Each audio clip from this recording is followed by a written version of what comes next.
بسم اللہ الرحمن الرحیم۔ کچھ میں ہی جانتا ہوں جو مجھ پر گزر گئی، کچھ میں ہی جانتا ہوں جو مجھ پر گزر گئی، دنیا تو لطف لے گی میرے واقعات میں۔ محترم ناظرین و سامعین، آج درد مندانہ اپیل ہے، آج انتہائی عاجزی کے ساتھ آپ کے ساتھ گزارش کرتا ہوں کہ مہربانی فرما کر میری آج کی ویڈیو پوری ضرور دیکھ لیں، انشاءاللہ تعالی بہت سارا فائدہ ہوگا آپ کا۔ آج کی ویڈیو جو ہے بظاہر یہ ایک ویڈیو ہے، لیکن صحیح بتاؤں تو یہ میرا خون جگر اس میں شامل ہے۔ ہم سب بحیثیت مسلمان اس بات کو بہت اچھی طرح سے جانتے ہیں کہ اسلام کے اراکین میں نماز ایسا رکن ہے کہ جس کی قرآن مجید، فرقان حمید میں اور نبی پاک صلی اللہ علیہ وسلم کی احادیث مبارکہ میں کثرت کے ساتھ تاکید کی گئی ہے اس کی ادائیگی کی۔ اور نماز کو جو ہے وہ صرف فرض نہیں بلکہ فرض عین کہا جاتا ہے، یعنی نماز جو ہے وہ ہر صورت میں پڑھنی ہے۔ آپ صاحب ثروت نہیں ہیں، صاحب حیثیت نہیں ہیں، دولت مند نہیں ہیں، حج نہ کریں، آپ پہ کوئی جرم نہیں ہے کیونکہ آپ پہ فرض نہیں ہے۔ آپ صاحب حیثیت نہیں ہیں، آپ کے پاس اتنی رقم نہیں ہے کہ آپ زکوٰۃ ادا کر سکیں، آپ ادا نہیں کرتے، آپ سے کوئی پوچھ گچھ نہیں ہوگی، کوئی سوال نہیں کیا جائے گا کہ آپ نے زکوٰۃ کیوں ادا نہیں کی، کیونکہ آپ صاحب حیثیت ہی نہیں ہیں۔ لیکن نماز جو ہے وہ کسی صورت میں بھی معاف نہیں ہے۔ آپ امیر ہیں تب بھی نماز پڑھنی ہے، آپ غریب ہیں تب بھی نماز پڑھنی ہے، آپ بیمار ہیں تب بھی نماز پڑھنی ہے۔ صرف اس صورت میں جب آپ ہوش و حواس میں نہیں ہیں، یعنی حواس باختہ اس طرح سے ہیں کہ آپ پاگلوں کی زندگی گزار رہے ہیں اور کوئی شعور نہیں ہے، عقل نہیں ہے، اس صورت میں آپ نماز کو جو ہے معافی ہے، ادروائز جو ہے وہ کسی صورت میں بھی نماز جو ہے معافی نہیں ہے۔ اور یہ بھی ہم سب جانتے ہیں کہ قیامت کے دن سب سے پہلا سوال جو ہے وہ نماز کا کیا جائے گا۔ تو اندازہ لگائیں کہ جس بارے میں سب سے پہلے سوال ہم سے ہوگا، اگر وہ پہلے سوال میں ہی ہم اٹک گئے اور ہمیں نہ آیا اور ہم ذلیل ہوئے، ہم رسوا ہوئے، ہمیں شرمندگی اٹھانی پڑی، تو اگلے سوالوں کے جواب ہم کیسے دیں گے؟ ہمارے تو وہیں پہ چھکے چھوٹ جائیں گے۔ تو ناظرین و سامعین، میری آج کی ویڈیو 10 سالہ بچے سے لے کر 80 سالہ بزرگ تک کے لیے بے انتہا ضروری ہے، بے انتہا ضروری ہے، کیونکہ میں آج آپ کو اپنی وہ بیتی بتا رہا ہوں کہ جس کا کرب جو ہے میں آج بھی محسوس کرتا ہوں۔ اور سب سے بڑی آج کی جو ویڈیو کا موضوع ہے وہ یہ ہے کہ ہماری جو نمازیں قضا ہو جاتی ہیں بیماری کی وجہ سے، سفر کی وجہ سے، یا جان بوجھ کر جو ہماری نمازیں رہ جاتی ہیں ان کی ادائیگی کیسے کیا جائے، کیا ان کی ادائیگی جو ہے کوئی آسان طریقہ بھی ہے کہ ان کو ادا کر لیا جائے، کیونکہ میری جو نمازیں چھوٹ گئی تھی وہ میں نے کیسے ادا کی، اور اتنی ساری نمازیں جو تقریباً 2 سال کی بنتی تھی ان کو اس دور افتادہ میں، اس مصروفیت کے دور میں، جس وقت بہت زیادہ مصروفیت ہے اور ہر بندہ جو ہے وہ کہتا ہے کہ میرے پاس وقت ہی نہیں ہے، تو ایسی صورت میں ان کی ادائیگی جو ہے وہ کافی مشکل تھی۔ خلاصہ کلام سے پہلے میں آپ کو چھوٹی سی گزارش کر دوں کہ میں نے جس گھر میں آنکھ کھولی وہ الحمدللہ ایک دینی گھرانہ ہے۔ میری دادی محترمہ سیدہ شہر بانو رحمۃ اللہ علیہ نے ہماری بہت چھوٹی عمر سے ہی بڑی اچھی اور اعلیٰ تربیت فرمائی۔ 4 یا 5 سال کی عمر میں ہی انہوں نے ہمیں نماز سکھانا شروع کری، اور 7 سال کی عمر میں مجھے اچھی طرح سے یاد ہے کہ میں نماز جو ہے باجماعت ادا کرتا تھا، کیونکہ الحمدللہ میرے والد محترم جو تھے وہ بھی صوم و صلوات کے نہ صرف پابند تھے بلکہ اس قدر جو ہے عبادت گزار تھے کہ ہم نے اپنی زندگی میں جو ہے ان کو نہ کبھی نماز تہجد قضا کرتے دیکھا تھا، نہ اشراق، نہ چاشت اور نہ اوابین۔ وہ ساری نمازیں جو ہے باقاعدگی سے ادا کرتے تھے، حالانکہ ان کی کوئی پوچھ گچھ بھی نہیں ہے اور ان کی کوئی قضا بھی نہیں ہے اور ان کی قضا کی ادائیگی بھی ضروری نہیں ہے، کیونکہ یہ فرض نہیں ہے، یہ نوافل ہیں۔ لیکن اس کے باوجود بھی وہ فرائض کے علاوہ جو ہے نوافل بھی ادا کرتے تھے، قرآن پاک کی تلاوت باقاعدگی سے کرتے تھے۔ اور اس سے بڑھ کر یہ کہ الحمدللہ جس خاتون سے میری شادی ہوئی وہ بھی نماز کی اتنی پابند تھی، اور میں بھی اس وقت نماز کا بہت پابند تھا جب میری شادی ہوئی۔ نماز کی پابندی اس حد تک تھی ہماری کہ جب ہم شادی کے وقت دلہن لے کر آ رہے تھے، یعنی میں اپنی بیوی کو جو ہے لے کر آ رہا تھا، تو میرے گھر کا فاصلہ جو ہے وہاں سے جہاں سے میرا سسرال تھا اس دور میں تقریباً 12-14 گھنٹے لگتے تھے۔ تو وہ ایک لمبے سفر سے ہم آ رہے تھے، راستے میں ہماری دو نمازیں آئیں، اور وہ 2 نمازیں ہم نے جو ہے وہ گاڑی رکوا کر جو ہے الحمدللہ ادا کی۔ بیوی نے جو ہے گاڑی میں ہی ادا کی، کیونکہ باوضو آئی تھی۔ گاڑی کا رخ جو ہے وہ کعبے کی طرف کر دیا گیا اور اس نے نماز ادا کی، اور میں نے جو ہے اتر کر گاڑی سے وہ مسجد میں جا کر نماز ادا کی۔ تو نمازوں کی اس قدر پابندی تھی، اس کے باوجود بھی نماز کیسے رہ گئی میری، اور یہ افسوسناک واقعہ کیسے ہوا، یہی دردناک داستان ہے جو آپ سے شیئر کرنی ہے، اور وہ حل بتانا ہے کہ اگر آپ کے ساتھ بھی ایسا ہو چکا ہے یا ہو رہا ہے تو خدا را ہوش کریں۔ یہ نماز کی بڑی سخت آپ سے پوچھ گچھ ہوگی، اور پھر بڑی پریشانی ہوگی اور ندامت ہوگی، اور خدا نہ خواستہ اللہ نہ کرے کہ ہمیں اس کا خمیازہ بھی بھگتنا پڑے۔ تو دوستو، میری بیوی نہ صرف نمازی تھی بلکہ قرآن پاک کی تلاوت بھی باقاعدگی سے کرتی تھی، اور سب سے بڑھ کر یہ کہ وہ صلاۃ التسبیح، جو کافی طویل نماز ہوتی ہے، آپ سب جانتے ہیں۔ ہم تو سال میں ایک دفعہ پڑھنے شبرات کے موقع پر یا ليلة القدر کے موقع پر رمضان المبارک میں تو ہم سمجھتے ہیں کہ میں نے بہت بڑا کام کر دیا، لیکن میں اس بات کا گواہ ہوں کہ وہ ہر جمعے کے دن جو ہے نماز ظہر سے پہلے وہ جو ہے ادا کرتی تھی صلاۃ التسبیح۔ لیکن ان سب کچھ کے باوجود بھی ایک چیز تھی کہ میری بیوی جو تھی وہ ڈراموں کی اور فلموں کی بڑی شوقین تھی، یعنی اپنے فرائض پہ دینی جو ہے مذہبی وہ تو باقاعدگی سے ادا کرتی تھی، خوشی و خنو کے ساتھ کرتی تھی، بڑے انہماک سے کرتی تھی، لیکن ڈرامے اور فلمیں بھی جو ہے وہ مسلسل دیکھتی تھی، جبکہ میں اس دور میں جو ہے کوئی زیادہ شوق نہیں رکھتا تھا، نہ ڈراموں کا شوق رکھتا تھا، بلکہ ڈراموں کا تو بالکل بھی شوق نہیں رکھتا تھا، البتہ فلم جو ہے وہ کبھی کبھار جو ہے میں دیکھ لیتا تھا۔ چند ڈرامے میں نے اپنی بیوی کے بڑے اصرار پر اور اس کی فرمائش پر ان کے ساتھ بیٹھ کر دیکھے تھے، ادروائز جو ہے میں ڈرامے جو ہے نہیں دیکھتا تھا۔ اس کے باوجود بھی دیکھیں یہ کیا ہو گیا میرے ساتھ، یہ میں آپ کو بتا رہا ہوں کہ کس چیز نے جو ہے مجھے غافل کر دیا نمازوں سے اور عبادات سے۔ تو وہ ایسا ہوا کہ جب شادی ہوئی تو اس دور میں جو ہے سیٹلائٹ ڈش اینٹینا جو ہے وہ پاکستان میں آ چکا تھا، اور سیٹلائٹ چینل جو ہے وہ اس ڈش کے ذریعے جو ہے دیکھے جا سکتے تھے۔ تو میں ان اولین لوگوں میں تھا جنہوں نے ملتان میں جو ہے یہ ڈش اینٹینا لگوایا تھا۔ جس وقت میں نے ڈش اینٹینا لگوایا تھا تو اس وقت اس دور میں جو ہے وہ بامشکل کوئی 2 یا 3 لوگوں نے ڈش اینٹینا لگوایا ہوگا، تو میں ان اولین لوگوں میں سے تھا۔ تو جب میں نے وہ ڈش اینٹینا لگا لیا اور اس پہ مختلف چینل دیکھے تو بس وہ شوق جو ہے بڑھتا گیا،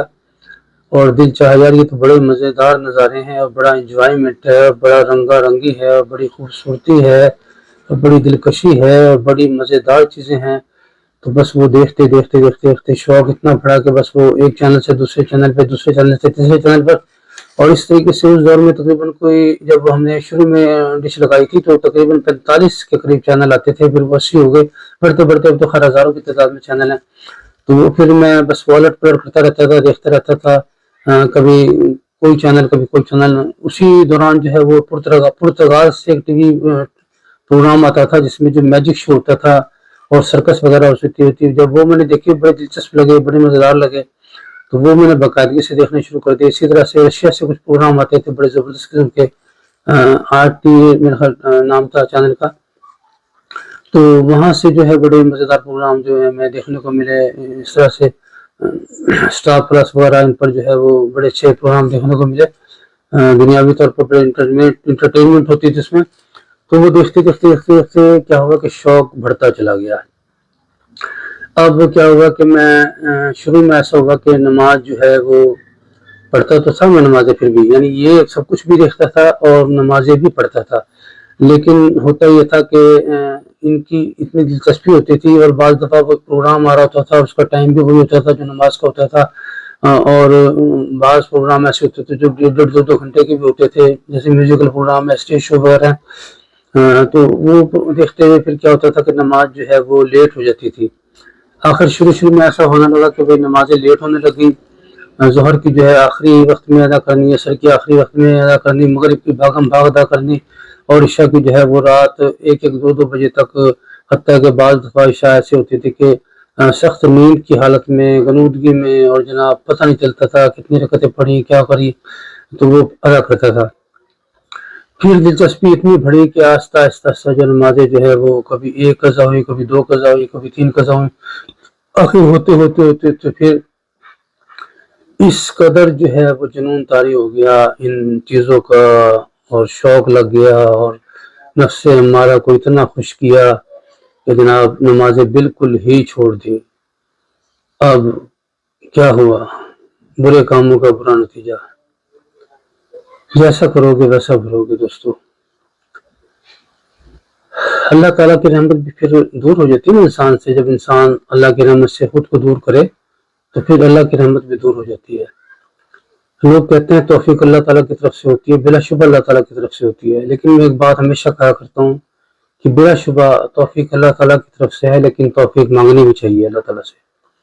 کیونکہ آپ اندازہ لگائیں کہ جب اللہ کریم بہت سارے لوگوں کو بغیر مانگے توفیق عطا فرما دیتا ہے، وہ نیک ہو جاتے ہیں، متقی ہو جاتے ہیں، تو جو شخص سے توفیق مانگے گا تو اس کو کیوں نہیں عطا کرے گا؟ تو ہمیں اللہ کریم سے توفیق مانگتے رہنا چاہیے کہ اللہ ہمیں نیک کام کی، نیک اعمال کی توفیق عطا فرما، اور برائی سے بچنے کی توفیق عطا فرما۔ تو جب اس کی طرف سے توفیق ملتی ہے تو پھر انسان جو ہے ہدایت پہ بھی آ جاتا ہے اور گمراہی کا شکار نہیں ہوتا، لیکن جب وہ اپنے آپ کو خود اس کی رحمت سے دور کرتا ہے تو پھر کیا ہوتا ہے کہ رحمتیں بھی دور ہو جاتی ہیں۔ تو یہی ہوا کہ آخر وہی وقت آ گیا کہ جب انتہائی ضلالت، خباثت کا نتیجہ ملا، اور میرے گھر پہ ڈکیتی ہو گئی، جس کی میں نے جو FIR جو ہے تھانہ کتب پور میں کروائی تھی، آج بھی وہ اندراج ہوگا وہاں پر۔ میرے گھر کی ہر چیز جو ہے وہ ڈکیت لے گئے، حتیٰ کہ ڈش ریسیور وغیرہ تو لے گئے، جو لے گئے گھڑیاں وغیرہ ہر چیز لے گئے، حتیٰ کہ کہنے کی بات یہ ہے کہ میرے اور میری بیوی کے کپڑے بھی لے گئے۔ میری چھوٹی بیٹیاں جن کے پرس میں 10-20 روپے اس دور میں پڑے ہوئے تھے، وہ تک وہ نکال کے لے گئے۔ ہم یعنی بالکل کنگلے ہو گئے، 0 پہ آ گئے۔ اب جب انسان اس حالت میں آتا ہے تو پھر خدا یاد آتا ہے، پھر اللہ کو پکارتا ہے، تو پھر وہی ہوا کہ پھر اس کو پکارا، پھر اس سے التجا کی، پھر اس سے توفیق مانگی۔ وہ تو غفور و رحیم ہے، وہ تو کریم ہے، اس سے بڑا رحمان اور رحیم کون ہو سکتا ہے؟ وہ اپنے بندوں کو مایوس نہیں کرتا، اس نے بہت جلد کرم فرما دیا اور دوبارہ سے ہدایت کا نور عطا فرما دیا، اور دوبارہ سے نمازوں کی پابندی ہم نے کر لی۔ پھر اس کریم نے کرم فرمایا اور ہمارا جتنا نقصان ہوا تھا اس سے کہیں زیادہ ہمیں عطا فرما دیا۔ نمازیں تو جاری رہیں دوستو، میں بھی پڑھتا رہا، میری بیوی بھی پڑھتی رہی، لیکن جو نمازیں اس دور میں میری قضا ہو گئی تھی وہ ادا نہ ہو سکی کیونکہ مصروفیت نے اتنا گھیر لیا. پہ در پہ مصروفیات. پہلے 2 بچے تھے، پھر 3 ہو گئے، پھر 4 ہو گئے، پھر 5 ہو گئے. بچوں کی مصروفیت، بچوں کی تعلیم کی مصروفیت، بیوی کی مصروفیت، گھر کی مصروفیت، والد صاحب کی مصروفیت، بہن بھائیوں کی مصروفیت، حتیٰ کہ دوست عزیزوں اور رشتہ داروں کی مصروفیت، پھر کلینک کی مصروفیت، مریضوں کو اٹینڈ کرنے کی مصروفیت، حتیٰ کہ مصروفیت نے جو ہے وہ بس گھیر لیا چاروں طرف سے. اور کوشش کے باوجود بھی جو ہے وہ قضا نمازیں ادا نہ ہوئی. لیکن جب بھی میں اپنے والد کو تہجد کے وقت اٹھتے ہوئے نماز پڑھتے ہوئے دیکھتا تھا، جب بھی میں اپنے والد کو اشراق کی نماز پڑھتے ہوئے، چاش کی نماز پڑھتے ہوئے، اوابین کی نماز پڑھتے ہوئے دیکھتا تھا، تو شرمندگی سے پانی پانی ہو جاتا تھا کہ دیکھو یار، یہ کتنے عبادت گزار ہیں کہ فرض کے علاوہ نوافل بھی ادا کرتے ہیں، اور میں کس قدر غافل ہوں کہ نماز قضا کیے بیٹھا ہوں اور اب تک ان کی ادائیگی نہیں ہوئی. پھر اپنی بیوی کو ہر جمعے کے دن صلاۃ و تسبیح پڑھتے دیکھتا تھا تو دل چاہتا تھا بس زمین پھٹے اور میں اس میں غرق ہو جاؤں کہ میں کس قدر بد نصیب بندہ ہوں کہ اپنی قضا نمازیں جو ہے ادا نہیں کر سکتا. آخر یہ جو کسک جو ہے بڑھتی چلی گئی اور دل میں جو ہے یہ چبھن جو ہے، یہ خلیج جو ہے، یہ دن بدن زور پکڑتی گئی اور زخم گہرا ہو گیا، اور وقت بھی گزرتا چلا گیا. 2 سال گزرے، 5 سال گزرے، 10 سال گزرے، 20 سال گزرے، 25 سال گزر گئے اور نمازوں کی ادائیگی نہ ہو سکی. اب عمر کے اس حصے میں آ گیا کہ جہاں پر بس انسان کو بس کر دینی چاہیے، اور اب تو ایوریج عمر بھی آپ کو پتا ہے کہ 49 ایئرز بتاتے ہیں. تو ایسی صورتحال میں جب کہ انسان کو پتہ ہوتا ہے کہ میں اب انشاءاللہ تعالیٰ قریب اللہ کے قریب جاؤں گا، اللہ کے پاس جاؤں گا، اور پھر جب یہ ندامت بھی ہو کہ میں کس حالت میں جاؤں گا کہ میری نماز قضا ہیں، تو شرمندگی بہت زیادہ ہوتی ہے. تو اسی ندامت و شرمندگی سے نجات پانے کے لیے میں نے اللہ سے توفیق مانگی کہ میرے مالک حقیقی مجھے مرنے سے پہلے جتنی نمازیں قضا ہوئیں، تو میرے روزے قضا ہوئے، وہ اپنے حبیب کے صدقے سے میری ادائیگی کروا لے. ہے تو میری آزادہ سی نمازیں اس قابل نہیں ہے کہ تیری بارگاہ اس میں پیش کی جا سکے، لیکن میرے مالک جیسی بھی ہیں تو قبول کرنے والا ہے. تو رحیم بھی تو ہے، کریم بھی تو ہے، غفور بھی تو ہے، ستار بھی تو ہے، غفار بھی تو ہے، اور سب سے بڑھ کر رحمان بھی تو ہے. تو میرے مالک مجھے یہ توفیق دے دے کہ میں اپنی نمازیں ادا کر لوں. سوچ کی توفیق ہوئی اور میں اپنی قضا نمازیں میں نے ادا کرنا شروع کر دی. دوستو، ویڈیو شیئر کرنے کا مقصد یہ ہے، اپنی ساری کہانی سنانے کا مقصد یہ ہے کہ دیکھو دوستو، انسان میں اتنی ہمت نہیں ہے کہ وہ عبادات کر سکے یا اپنی جو قضا نمازیں ہیں وہ ادا کر سکے، یا جس کے اوپر فرض تھا حج وہ حج کر سکے. اللہ کی توفیق سے ہوتا ہے، اور اللہ کی توفیق مل جاتی ہے بہت جلد. کب؟ جب آپ اس سے توفیق مانگیں. تو اللہ سے توفیق مانگتے رہنا چاہیے میرے دوستو. میں نے اللہ کریم سے توفیق مانگی، اللہ نے مجھے توفیق عطا فرما دی. آج الحمدللہ ثم الحمدللہ میں 1 سال سے زیادہ کی نمازیں اپنی قضا ادا کر چکا ہوں، اور اس نمازوں کی ادائیگی میں، قضا نمازوں کی ادائیگی میں مجھے بڑے مراحل سے گزرنا پڑا. بعض دفعہ مجھے اتنی دشواری ہوئی جس کی انتہا کوئی نہیں. میں ابھی پچھلے سال جب سری لنکا، سنگاپور، ملیشیا اور چائنا سے ہو کر پاکستان آیا، تو اس دوران سفر کی وجہ سے، فیملی انٹرٹینمنٹ کرانے کی وجہ سے، دنیا دیکھنے کی وجہ سے، قدرتی نظارے دیکھنے کی وجہ سے ہمارے پاس جو وقت ہوتا تھا بڑا محدود ہوتا تھا، اور کیونکہ ظاہر ہے سفر میں تھے تو